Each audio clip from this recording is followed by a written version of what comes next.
Hello, നമ്മുടെ hair growth ചലഞ്ചിന്റെ 10 days hair care റൂട്ടീന്റെ അവസാനത്തെ വീഡിയോ ആണ് കേട്ടോ ഇന്ന്. അപ്പോൾ ഇന്ന് 9ാം ദിവസത്തെ ഒരു വീഡിയോ ഞാൻ അപ്ലോഡ് ചെയ്തിട്ടുണ്ടായിരുന്നു. കെരാറ്റിൻ ട്രീറ്റ്മെന്റ് ആയിരുന്നു അത്. തലമുടി വീട്ടിൽ തന്നെ നാച്ചുറൽ ആയിട്ട് എങ്ങനെ സ്ട്രെയിറ്റ് ചെയ്യാമെന്നും അതുപോലെ നല്ല സോഫ്റ്റ് ആയിട്ട് ഇരിക്കാം എന്നുള്ളതിനെ കുറിച്ചുള്ള വീഡിയോ ആയിരുന്നു കേട്ടോ. അപ്പൊ എല്ലാവരും ആ വീഡിയോ ഒന്ന് പോയി കണ്ടിട്ട് വരണേ. നല്ല ആരോഗ്യമുള്ള തലമുടി എല്ലാവരുടെയും ഒരു ആഗ്രഹമാണല്ലേ. മിക്ക ആൾക്കാർക്കും നല്ല ആരോഗ്യമുള്ള തലമുടി വേണമെന്ന് തന്നെയാണ് ആഗ്രഹം. എന്നാൽ പല കാരണങ്ങൾ കൊണ്ടും തലമുടി കൊഴിഞ്ഞു പോവാറുണ്ട്. മിക്കവാറും ആളുകൾ പറയുന്നത് പാരമ്പര്യം ഉണ്ടെങ്കിൽ മാത്രമാണ് തലമുടി വളരുന്നത് എന്നാണ്. പക്ഷെ പാരമ്പര്യം മാത്രമൊന്നുമല്ല കേട്ടോ. പാരമ്പര്യമുണ്ട്, നല്ല കുടുംബ പാരമ്പര്യമുണ്ട്, തലമുടി വളരുന്ന ഒരുപാട് ആൾക്കാരുണ്ട്. ശരി, പക്ഷെ ഒരു 10-30 വയസ്സൊക്കെ കഴിഞ്ഞാൽ ഈ തലമുടി കൊഴിഞ്ഞു പോകാറുണ്ട്. അപ്പോൾ തലമുടി കൊഴിയുമ്പോൾ അതിന്റെ കാരണങ്ങളൊക്കെ കണ്ടെത്തി പരിഹരിക്കുകയും അതിന് യോജിച്ചതായിട്ടുള്ള ഹെയർ പാക്കുകൾ, ഹെയർ ഓയിലുകളൊക്കെ ചെയ്ത് കൊടുക്കുകയാണെങ്കിൽ തലമുടി നല്ല രീതിക്ക് തന്നെ വളരും കേട്ടോ. അപ്പോൾ തലമുടി വളരാനായിട്ട് ഞാൻ എൻ്റെ തലമുടി ഈ പ്രായത്തിൽ, ഈ 44 വയസ്സ് കഴിഞ്ഞ ഈ പ്രായത്തിൽ തലമുടി ഇത്ര ആരോഗ്യത്തോടെ കൊണ്ടു നടക്കാനായിട്ട് ഞാൻ ഉപയോഗിക്കുന്ന കാര്യങ്ങൾ എന്ന് പറഞ്ഞാല്, ഒന്നെന്റെ കാച്ചെണ്ണയാണ് കേട്ടോ. നല്ല 21 കൂട്ടം പച്ചമരുന്നുകളുണ്ട്. അതിന്റെ മെയിൻ ഇൻഗ്രീഡിയൻസ് കറ്റാർവാഴ, കയ്യോന്നി, നെല്ലിക്ക, നീലയമരി, ബ്രഹ്മി, മൈലാഞ്ചി തുടങ്ങിയ ഒരുപാട് പച്ചമരുന്നുകളുണ്ട്. മെയിൻ ഇൻഗ്രീഡിയൻസ് കൂടാതെ നമുക്ക് നീർപിടുത്തവും നീർക്കെട്ടൊന്നും ഉണ്ടാവാതിരിക്കാനായിട്ട് ഒരുപാട് മരുന്നുകൾ ഉണ്ട്. കാട്ടുചെത്തിപ്പൂവിന്റെ മുട്ടയ്ക്കാണ് കേട്ടോ ചേർക്കുന്നത്. നാടൻ ചെത്തിപ്പൂവിന്റെ മുട്ടല്ല, കാട്ടുചെത്തിപ്പൂവിന്റെ മുട്ടാണ് ചേർക്കുന്നത്. അതൊക്കെ ചേർന്ന് നമ്മൾ വിധിപ്രകാരം കാച്ചെടുക്കണം. വിധിപ്രകാരം കാച്ചെടുക്കുക എന്ന് പറഞ്ഞിട്ടുണ്ടെങ്കിൽ ഒരുപാട് തീയൊക്കെ ഇടാതെ അതിന് ഇത്ര ദിവസമൊക്കെ എടുത്തിട്ടാണ് അത് കാച്ചെടുക്കുക. അതിന്റെ പരുവത്തിൽ എണ്ണയിൽ അത് മരുന്ന് ഇട്ടിരിക്കണം. അങ്ങനെയൊക്കെ 2-3 ദിവസം എടുത്തിട്ടൊക്കെ കാച്ചെടുക്കുന്ന എണ്ണയ്ക്കാണ് അതിൻ്റെതായ ഗുണങ്ങൾ ഉണ്ടാവുക. അപ്പോൾ നല്ല വിധിപ്രകാരം കാച്ചെടുക്കുന്ന ഗുണമേന്മയുള്ള ഹെയർ ഓയിൽ ഉപയോഗിക്കുന്നതിലൂടെയും പിന്നെ നല്ല ഹെയർ പാക്കുകൾ, ഹെയർ ക്രീമുകളൊക്കെ ഉപയോഗിക്കുന്നതിലൂടെയും നമ്മുടെ മുടിയുടെ സ്ട്രക്ചർ നമുക്ക് ഡെവലപ്പ് ചെയ്തുകൊണ്ട് വരാൻ പറ്റും.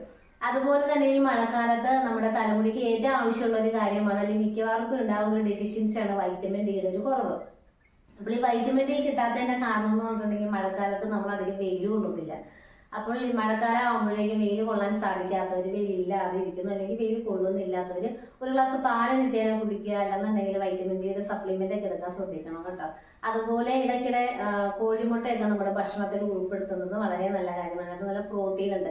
മുടിയുടെ സ്ട്രക്ചർ എന്ന് പറഞ്ഞാൽ തന്നെ പ്രോട്ടീൻ, കെരാറ്റിൻ ഒക്കെയാണ് കേട്ടോ. അപ്പൊ അതുകൊണ്ട് ഇതുപോലെ കെരാറ്റിൻ പോലുള്ള ഹെയർ ക്രീമുകളൊക്കെ ഉപയോഗിക്കുമ്പോഴും മുടി കൂടുതൽ സ്ട്രോങ് ആവും, നല്ല മിനുസമായിട്ടൊക്കെ ഇരിക്കും. അതുപോലെ നല്ല സ്ട്രെയിറ്റ് ആവുന്നില്ല, കാരണം ഇതിന്റെ ഘടന മാറുന്നത് കൊണ്ടാണ്. അപ്പോൾ ഇങ്ങനെയുള്ള കാര്യങ്ങളെല്ലാം നമ്മൾ ശ്രദ്ധിച്ച് കൊണ്ടുപോവുകയാണെങ്കിൽ, നല്ല ആരോഗ്യകരമായിട്ടുള്ള ഭക്ഷണമൊക്കെ കഴിച്ച് നല്ല രീതിയിലുള്ള പരിചരണമൊക്കെ കൊടുക്കുകയാണെങ്കിൽ എല്ലാവർക്കും തലമുടി സ്വന്തമാക്കാവുന്നതാണ്. അപ്പോൾ ഞാൻ ഈ 10 ദിവസത്തെ ഹെയർ കെയർ റൂട്ടീൻ എന്തിനാണ് സ്റ്റാർട്ട് ചെയ്തതെന്ന് വെച്ചിട്ടുണ്ടെങ്കിൽ, നമ്മുടെ തലമുടിയുടെ കേടുപാടുകളൊക്കെ പരിഹരിക്കാൻ വേണ്ടിയായിരുന്നു. അതുകൊണ്ടായിരുന്നു കഞ്ഞോളം ഉപയോഗിച്ചിട്ടുള്ള ഹെയർ പാക്കുകൾ ഒക്കെ നമ്മൾ ഉപയോഗിച്ചുകൊണ്ടിരുന്നത്. അത് ചലഞ്ചിന്റെ അടുത്ത ഘട്ടമായിട്ട് 30 ഡേയ്സ് ഹെയർ കെയർ റൂട്ടീൻ കൊണ്ടുവരുന്നുണ്ട്. അപ്പൊ അതിന്റെ വീഡിയോസുകൾ ഞാൻ ഉടനെ ഇടുന്നതാണ്. അപ്പോൾ ഇന്നിങ്ങനെ മഴയൊക്കെ ആയിരുന്നു, ഞാനിന്നിങ്ങനെ കടയിൽ പോകാനെന്ത് ഇരുന്നപ്പോഴേക്കും ഓട്ടോമാറ്റിക്കായിട്ട് അമ്മച്ചി കുറച്ച് കഥകൾ എൻ്റെ അടുത്ത് നിന്ന് പറഞ്ഞു. എല്ലാ ദിവസത്തെയും പോലെ തന്നെ കുറച്ച് കഥകൾ ഞങ്ങൾ ഭക്ഷണം കഴിച്ചുകൊണ്ടിരുന്നപ്പോൾ പറഞ്ഞു. അപ്പൊ ഞാൻ വിചാരിച്ചു, ഇങ്ങനെ മഴയത്ത് ചിലപ്പോൾ ഒരുപാട് പേര് ജോലിക്ക് പോകാതേക്ക് ഇരിക്കുന്നവരുണ്ട്. അപ്പൊ അമ്മച്ചിയുടെ കഥകൾ നിങ്ങൾക്കും കൂടെ കേൾക്കാം വിധത്തില് ഞാൻ ഇന്ന് മുതൽ അമ്മച്ചിയുടെ കഥകൾ കൂടി എന്റെ ചാനലിൽ കൂടെ തരാം. ഇനിയിപ്പോ നമുക്ക് അതിനായിട്ട് വേറെ ചാനലിന്റെ ഒന്നും ആവശ്യമില്ല. എന്റെ ചാനലിൽ തന്നെ കണ്ടന്റ് മാറുന്നതല്ല, ഇടയ്ക്ക് ഞാൻ എന്റെ ജീവിതം എന്ന് പറഞ്ഞിട്ടുണ്ടെങ്കിൽ ഇതാണ് എന്റെ യൂട്യൂബ് ചാനലിൽ തന്നെ എന്നെ കുറിച്ച് ഞാൻ എഴുതിയിരിക്കുന്നത് എന്റെ വീടും എന്റെ ഇടങ്ങളും എന്റെ ഇഷ്ടങ്ങളും ഞാൻ നിങ്ങളോട് പങ്കുവയ്ക്കുമ്പോൾ ഞാനും നിങ്ങൾക്ക് സുപരിചിതയായേക്കാമെന്നാണ്. അമ്മച്ചി എന്ന് പറഞ്ഞാൽ എന്റെ ജീവിതത്തിന്റെ ഒരു ഭാഗമാണ്.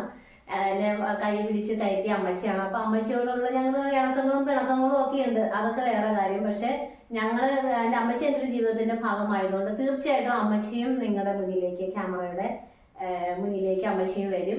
അപ്പൊ അതുകൊണ്ട് അമ്മച്ചിയുടെ വിശേഷങ്ങൾ ഞാൻ നിങ്ങളിലേക്ക് എത്തിക്കുകയാണ് കേട്ടോ. അപ്പം അമ്മച്ചിയോടുള്ള ഇഷ്ടമുള്ളവര് ഞങ്ങളുടെ കഥ കേൾക്കാൻ, അമ്മച്ചിയുടെ പഴയ കാലങ്ങൾ, ഓർമ്മകളൊക്കെ കേൾക്കുമ്പോൾ അമ്മച്ചിക്ക് അതൊരു രസം. അവരിങ്ങനെ വയസ്സായി വെറുതെ ഇരിക്കുവാണ്.